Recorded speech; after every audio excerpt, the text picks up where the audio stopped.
পুরুষাঙ্গ যেটা কেটে ফেলা হয়েছে পুরা সম্পূর্ণ ওটাকে ভিক্ষাবৃত্তি করার জন্য সেই ক্লাব ঘরে বিভিন্ন ধরনের অসামাজিক কাজকর্ম হতো। সিএনএন এর সহায়তায় আমরা ওদেরকে সম্পূর্ণ সুস্থ করতে পেরেছি। যখন পুলিশ ওকে মেরে ফেলে বা ওকে মামলা উঠানোর চেষ্টা করে নাজমাম কাউসারের চাপে, তখন সেই মামলাটা আমরা হাইকোর্টের নির্দেশে আমরা আমাদের তত্ত্বাবধানে দেওয়া হয়। নিয়ামূল এখন পর্যন্ত র্যাবের তত্ত্বাবধানে আছে এবং আমাদের তত্ত্বাবধানে আছে। এই মামলাটা দীর্ঘ সময় এবং এটা আমেরিকাতে ওকে নিয়ে যাওয়া হয় এবং আমেরিকাতে নিয়ে যাওয়া জন হপকিন্স হসপিটালে সিএনএন এর মাধ্যমে সহায়তায় ওর জেনিয়াল রিকনস্ট্রাকশন করা হয় এবং ও পূর্ণাঙ্গভাবে এখন অলরেডি সুস্থ অবস্থায় আছে। আমরা আংশিকভাবে সন্তুষ্ট, কিন্তু কাউসার এবং নাজমাকে যেহেতু খালাস দেওয়া হয়েছে আমরা এটাতে আপিল করব, কারণ এই দুজন ছিল মাস্টার মাইন্ড।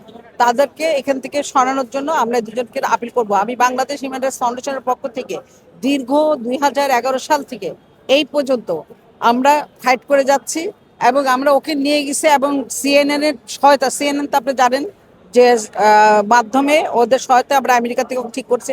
এখন যেটা আমরা বলতে চাই, আমরা যে আমৃত্যু শাস্তি হয়েছে এবং ধরেন দুজন পলাতক আছে এবং দুজনকে খালাস দেওয়া হয়েছে, সেই জায়গাগুলোর থেকে আমরা মন বিবেচনায় আমরা মনে করি যে বাদী পক্ষ এই জায়গাটা থেকে সন্তুষ্ট, আর দুজনের বিরুদ্ধে আমরা আপিল। তো ওরাই ছিল মাস্টারমাইন্ড। হাইকোর্টে কিন্তু অলরেডি এই কথাটা স্পষ্ট লেখা আছে হাইকোর্টের অর্ডারের মধ্যে, এবং সেটা আমি সাক্ষী, আমি এই মামলার অন্যতম সাক্ষী, প্রধান সাক্ষী।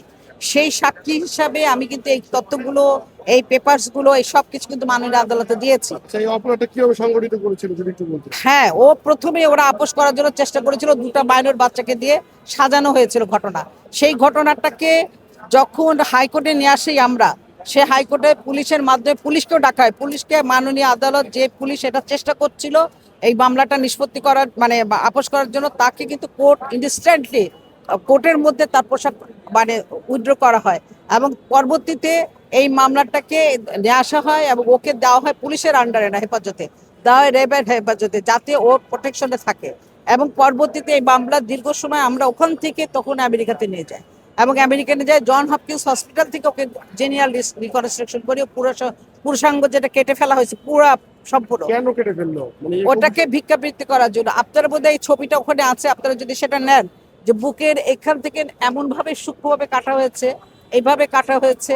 আর আপনার যেখানে পুরুষাঙ্গ, যাতে মানুষ একটা দেখলে ভিক্ষার সময় যেন তাকে একটা এক ধরনের হয় তা বুঝতে হয়। আর একটা জিনিস হচ্ছে, আপনি মনে রাখবেন, এটা ঘটনা ঘটছিল 2010 সালে যখন এখানে যে বিশ্বকাপ খেলা শুরু হচ্ছিল, সেই সময় ভিক্ষুকদের সরানো হচ্ছিল।